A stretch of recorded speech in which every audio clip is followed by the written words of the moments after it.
In die tondelsportnuus, ons kyk na cricket en dit is Indië se cricketkaptein Rohit Sharma wat aangekondig het dat hy uittreë uit toets cricket uit en hy is 38 jaar oud, Rohit Sharma, en hy is vroeër was dit bekend gemaak dat hy nie die kaptein gaan wees van Indië se toer wanneer Indië in Engeland gaan speel nie. En dit is Indië wat die afgelope paar toetsreekse gesukkel het, hulle het onder andere tuis teen Nieu-Seeland verloor.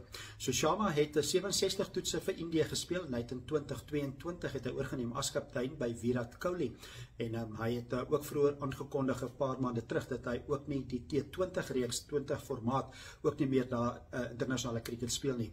Hy is wel nog beskikbaar vir die 50 bilbeerd internasionale toetsreekse of reekse wedstryde, en so Rohit Sharma wat net 50 bilbeerd eendag cricket gaan speel van hier af aan.